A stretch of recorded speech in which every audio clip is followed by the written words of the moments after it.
Welcome to Eggys Planet. My name is Steph and I recently launched a small business this summer, but this new small business is not my first rodeo, and there are 5 things I'm doing differently with this new small business that I didn't do the first time round. And I personally think not doing these things led to my downfall. Sorry for the noise outside if you can hear it. I'm saving up for a new microphone, just want to say that quickly. And also a disclaimer about this video. Everybody has different goals for the small business and your journey may not look like mine, but I'm hoping at least some of the things I say will be food for thought. The first thing I'm doing differently with Eggys Planet compared to my first small business is a very hard pill for me to swallow, and maybe for a few of you, but I am making sure to avoid selling fan art. While I do think fan art is super fun to do, I still do it in my spare time.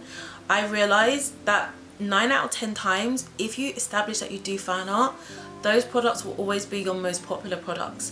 And as artists, I know a lot of us want to go into making new things. We're creative at heart, we want to try different things, but it's really difficult to transition into doing your own thing once you've put yourself in the fan art box. I think it's easier to get your foot in the door if you do fan art, but when it comes to longevity, I do feel like there's an expiration date. I think right now what's really popular are things like Snoopy stickers and really cute Miffy charms, and I totally get wanting to make cute things like that, and it's okay if you want to make that, not to like diss you guys at all.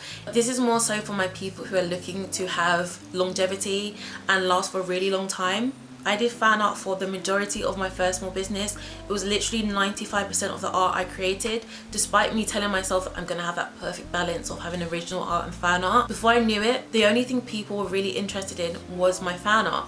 And so I found myself making so much fan art until I didn't want to make fan art anymore. But I'd already cultivated an audience, a customer base who wanted that fan art. So it was near impossible to kind of divert that attention when I no longer wanted to do as much fan art. And so for Eggys Planet, I am establishing from the get-go that I am avoiding fan art. I have my own characters, my own world, and it's going to be hard to convince people to be interested in your own characters and things like that. I totally get it. It's going to be a slow start. I do think it's easier to establish that you do your own thing from the very beginning, as opposed to doing fan art and then trying to change into doing your own thing. From what I've seen, it's really rare to get anywhere near the same sort of interest you get for fan art for your own things. So I'm establishing from the get-go that I don't do fan art. It's all Eggys Planet, it's Effie, it's Moss, it's all my characters, and hopefully I can eventually build an audience based on that. I really wanted to have a small business that lasts for a really long time, and so having my own intellectual property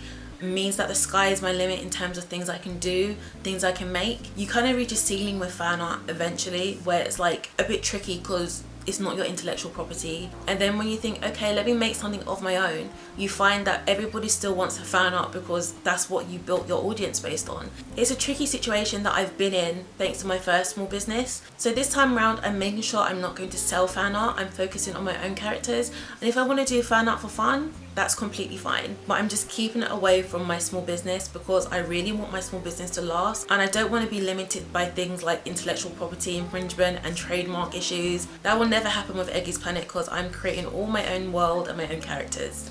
The second thing that I'm doing differently is that I'm going to be relying on social media a lot less than I did the first time round. With my first small business, one of the main things people told you is that you have to post every single day in order to grow, and it was working, I was growing, but the thing is that's unsustainable because we're all human beings and we need to take breaks. I would be posting every single day for a while, and then I'd hit a wall and I would end up burning out and not posting and not wanting to draw for like a month or 2, sometimes even longer. And burning out was one of the things that really damaged my small business because there would be times where I'd be radio silent, I didn't want to post. I went from posting every day to taking huge long breaks. What I found is that I will be consistent this time round, but I'm going to go at my own pace to avoid that burnout that really damaged my first small business.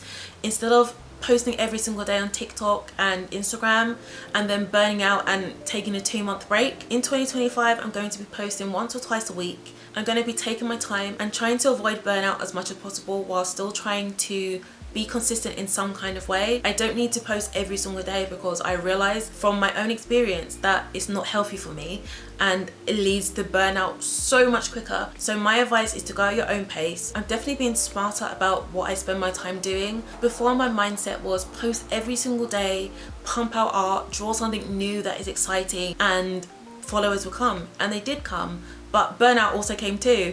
So it's like I'd rather keep a steady uphill momentum. Of course I'm gonna have to take breaks eventually, but those breaks I feel will be a lot shorter because I haven't pushed myself too far. It's way more fruitful for me to focus on long form content like YouTube and then make reels on Instagram and TikTok like a secondary thing, because a big part of Eggys Planet is that I want to tell a story, I want to build a connection, I want to show more of myself, so you kind of get what I'm about, what Eggys Planet is about.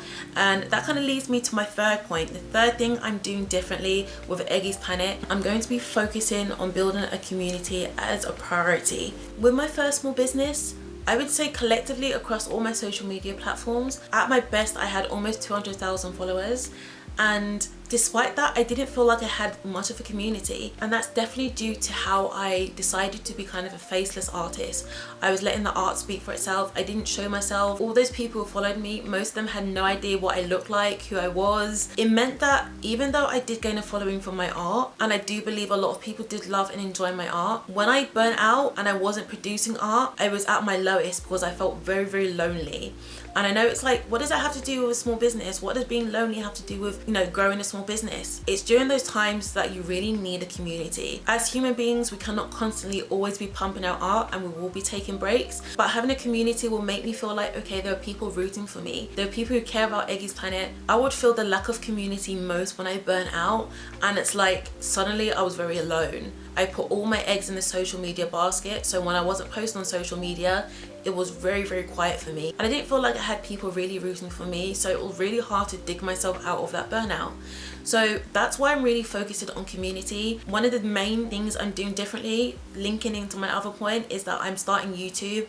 I'm allowing myself to be perceived, and that way I feel like I can really build a connection with my audience. And it just means so much more to have a community, to see you from rock bottom, which was me this summer with like 0 followers on all platforms, to like hopefully eventual success. I feel like having a community is also going to make me want to do things like having collections and making like better products. Before I was just going day by day, I would only really get validation when I made art. People cared when I was making art. So when I wasn't making art, it was really rough for me. And so my main focus is building a community more so than like trying to reach milestones in subscribers. And because I'm taking my time telling you my stories and being a person, I am really happy with however fast I grow, because I feel like I'm growing organically. I'm showing myself in a way that I feel like is connecting with people. And so reaching these milestones in terms of subscribers or followers is secondary. It's more so about the community. And I know that when I do reach these milestones, because I am allowing myself to be perceived and I'm telling my stories, it will entirely be organic growth, as opposed to me doing trends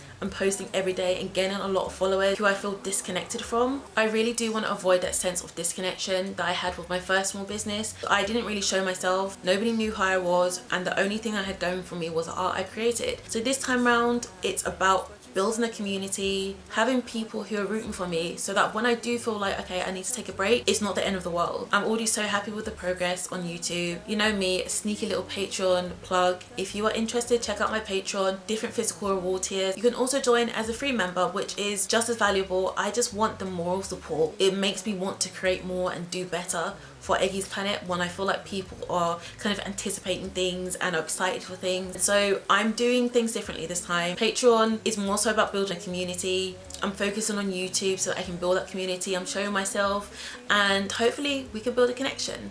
Building a community, in my opinion, is way harder than reaching these follower milestones. You can gain a lot of followers if you do like viral trends and things like that, which is cool. I much rather prefer to have people who are really like invested in Eggys Planet and want to see how my characters turn out. And hopefully I can build a community who follow Eggys Planet as the business grows, as the story grows, as the brand grows. And that leads me to the fourth thing I'm doing differently compared to my first small business. I'm really focusing on the brand and the overall image of what I want Eggys Planet to be. And I did nothing of the sort with my first small business. If you haven't checked out my first video on this channel, it kind of tells you the story of my art journey from 2015 all the way to now, all through my multiple different Instagram accounts and my different phases before reaching Eggys Planet. I kind of fell into having a small business. I was just posting art and fan art online, and one day someone asked me, do I sell prints? And so I started selling prints, and it was as simple as that. I didn't have any sort of plan. I wasn't thinking about my small business beyond that week. I had no idea what I wanted it to be. As time went on with my small business, I realized I was really limited in what I could create with my small business. For some context, this is the art I was making. So these are some of the drawings I did. My thing was mostly like semi-realistic portrait art. As much as I enjoyed doing it, as time went on, I realized, oh, I can only pretty much make prints and the occasional sticker and charms if I'm lucky. And so I start kind of doing one sort of thing because I didn't plan or think about what I wanted my small business to be. I had no sort of brand image, and there were so many inconsistencies with my logo, with my name, with the sort of vibe that I wanted to bring my art. I wasn't sure of where I was going.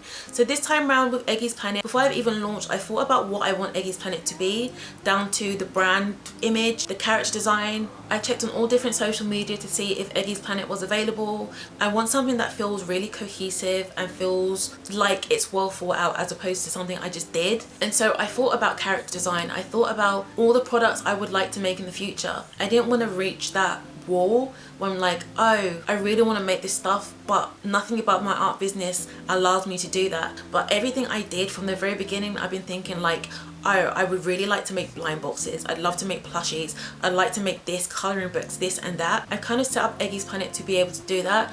I really thought deeply about what I wanted it to be in 5-10 years time. I know that's really far ahead for some people. You don't need to have everything worked out, but you definitely should have some sort of image as to what you would like it to be. Whether you have different people that inspire you, someone you look up to that you think, oh, I'd like to be like that one day. Really think about that before you launch your small business, I would say, because as with my first small business, I didn't think of any of that. And then I reached that wall where I was like, oh, I can't do that even though I want to. Oh, I'm really struggling to make enamel pins because all my art is too realistic. If you are a fine artist and you build an audience who are looking for the fine art paintings, and then you decide later on that you want to do plushies, it's going to be really difficult to transition into that sort of thing if you haven't really cultivated it from the very beginning. The problem with this point a lot of the time is, like I said, it's sometimes thinking too far ahead for some people, and it becomes overwhelming, like having to think about planning and where it's going to be in 5 years time. You just want to give it a go and start. And like I said, you don't have to have everything figured out. I don't have everything figured out with Eggys Planet. It's all about building a brand and growing with my audience. It's not about having everything worked out straight away. It's just knowing where I would like to be. I would like to be financially stable. I would like to say Eggys Planet and people know what is going on when I say that. And I really did fail to do it the first time round with my first small business, just because I didn't have any plan. I fell into it, and that's okay. Sometimes you do need to make these mistakes to know what you really want later on, and it's okay not to have everything like perfectly worked out. I've got my Hobonichi that came literally today, and I'm hoping 2025 is going to be a year of me kind of building my brand and deciding, okay, this is what I want Eggys Planet to be. Every month that goes on, I want to get closer to like my final like goal. And I think this focus on building a brand as opposed to just drawing pretty pictures, which is what I've been doing for like almost 10 years as an artist, is really gonna be the thing that changes my small business in the long run. This last point is a little bit different from the other points and more so a practical thing that I'm changing. For a lot of people, this may just be common sense. You probably don't even need to be told this, but me, I had to be told. A separate bank account for my business stuff. I was all over the place with my first small business. Everything I made went into the same pot as my personal expenses. I would be using probably like my electricity bill money to order stickers from my shop, and then I'd be confused as to like, oh, where's my money? Like, I spent it. And then sometimes I'd be like, okay, I want to order the enamel pins, and I'm like, wait a second, where did that money go? Oh, it was direct debited for a bill.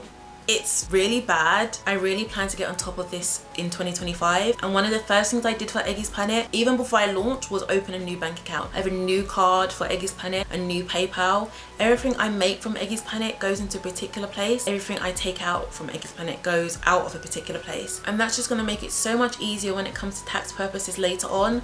I would end up spending like literally weeks and weeks and weeks trying to sort out my finances and check out, okay, that's Uber Eats that I spent that money on. That's not a business expense. And with my first small business, I would be like going through all of my transactions. Okay, that's a shop platform fee. Okay, next that's Deliveroo. Okay, that's a Klarna for my like clothes. I would find myself come January, if you're in the UK and you have to like submit tax stuff, just all over the place.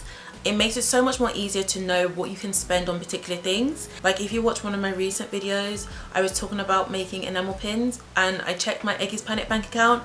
That's just not possible. We don't have the facilities right now, and I knew that straight away because it's all in the same place. Everything I have to invest in that small business is in that same bank account. That's one of the main things I changed that makes it way more practical and easier to run my small business. I don't spend any of my Eggys Planet money on anything other than Eggys Planet. And it just makes it so much easier to know what to invest in your small business so that you're not overspending beyond your means, or so that you're not spending money that you should be investing in your small business on Deliveroo and Uber Eats. Yes, that's really specific because that's what I was doing. No Uber Eats for me in 2025. We are really focusing on growing Eggys Planet. The other points I made may be a bit more personal, that you can pick and choose what to apply to your own business based on your own goals and your own journey.